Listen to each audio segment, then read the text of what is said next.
അവൻ സ്രവിക്കപ്പെടുന്ന ശുക്ലത്തിൽ നിന്നുള്ള ഒരു തുള്ളിയായിരുന്നില്ലേ, പിന്നീട് അത് ചോരക്കട്ടയായി.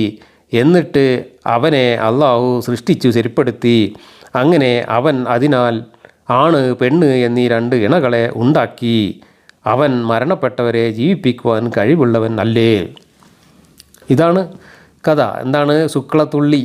ആ ശുക്ലത്തുള്ളി ചോരക്കട്ട പിന്നെ ഇറച്ചിക്കട്ട പിന്നെ അങ്ങോട്ട് ശരിയാക്കി ഉണ്ടാക്കി എന്ന് പറഞ്ഞിട്ട് ഭ്രൂണശാസ്ത്രം പറയുകയാണ് ഇവിടെ. ഇതിൽ നിന്നാണ് സിന്താനി പ്രോജക്റ്റുകാർ ഭ്രൂണശാസ്ത്രം കടഞ്ഞുണ്ടാക്കിയത്. ശുക്ലത്തിൻ്റെ ഒരു തുള്ളി കട്ട പിടിച്ച് ചോരക്കട്ടയാവും. ആ ചോരക്കട്ട പിന്നെ കുറച്ച് കഴിയുമ്പോൾ ഇറച്ചിക്കട്ടയാവും. ഇറച്ചിക്കട്ട പിന്നെ കുറച്ച് കഴിയുമ്പോൾ എല്ല് പൊതിഞ്ഞ് ഇങ്ങനെ മനുഷ്യൻ്റെ കോലത്തിലാവും എന്നൊക്കെ പറയുന്ന കഥയുണ്ട് ഖുർആനിലും.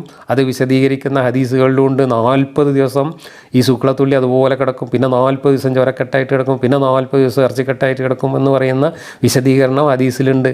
അതാണ് ഭ്രൂണശാസ്ത്രമാക്കിയിട്ട് വ്യാഖ്യാന ഫാക്ടറിയിൽ കയറ്റി ഇറക്കി ലോകത്ത് മുഴുവൻ ആൾക്കാരെയും പറ്റിക്കാൻ വേണ്ടിയിട്ട് സിന്താനി പ്രോജക്റ്റ് മാസ്റ്റർ പീസായി കൊണ്ടുനടന്ന സാധനം. അത് ഇത്രയേ ഉള്ളൂ.